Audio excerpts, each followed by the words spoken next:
Hey guys, this is Colin from Mandrino Motorsports, and I wanted to welcome you back to the channel. So in this week's video, we're going to do something real simple and real minor to the Road Glide. Kind of the first couple steps to make it mine. Something that's been bugging me for a while is the reflectors on this bike.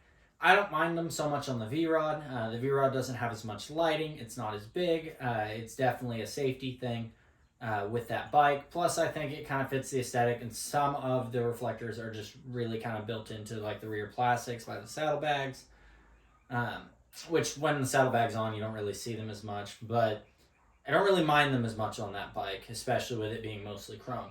The Road Glide, on the other hand, despite the fact that it is absolutely disgusting right now, I've been riding it a lot as of late. It's all black chrome, white, orange, and gray. And the black, even though they'll put like black trim around those reflectors, doesn't quite do it for me. It really stands out on the bike, and I don't think it quite gives me that clean look that I'm after. So we're going to go about removing the two reflectors in the front off the forks, and we will also remove the big one. I think personally a crime, which I know is a safety thing, but I don't like it. That's just me personally, is the reflector on the rear by the taillights. On these Road Glide specials, they have the two taillights, and then they have that ugly reflector in the middle. But with all that being said, this is something I'm choosing to do to my bike. For you, you may like them in the safety aspect that brings.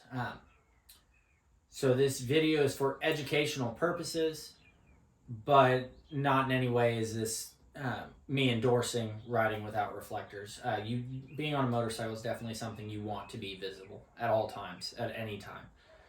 So whether it's dark, light, you want to be as visible as possible. So anyway, I'm removing mine, which I've already got done on the front here and on the rear. To get them off the front, I went ahead and just used a heat gun and a little bit of patience, and then some cleaner just to clean it off. The rear one's a little more of a pain, and so we'll get to that when we get to that part.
Okay, so got that front off.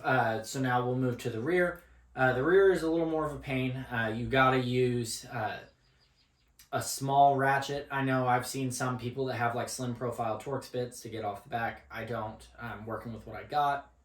That's a tool that might be just a little too minor for me to really to keep on hand and justify going out and buying it, so I went and did it the hard way. So it's got two little bolts that take that whole bracket off, and then once you get the bracket off, there's going to be wires that route through the fender. You're going to want to make sure not to pinch those, but at the same time, you do not want to scratch the bike with that bracket. So once you get that off, you'll take the two little Torx screws off the back. When you pull the Torx screws, don't be like me and drop the actual bracket that holds the license plate. Hold on to everything. But it'll remove the reflector and the license plate, and then you just remove the reflector off, put the two screws back into the license plate, reinstall. Super easy. So let's get into that.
All right, so now that we've gotten that done, that's all the reflectors off. I am going to adjust the reflectors on the saddlebags at some point. I've got an idea on something special for that. So that won't be in today's video, but later on you might catch it in a little short or something like that.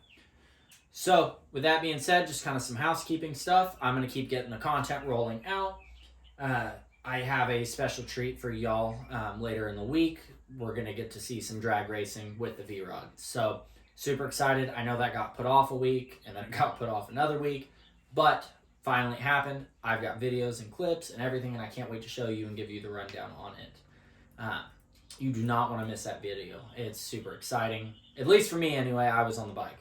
But for y'all at home that want to live vicariously through it, or you want to basically take the mistakes that I made as a first-time drag racer or a very inexperienced drag racer and learn from that, or maybe I did something that you like that you can apply to your riding or your drag racing if you're getting started.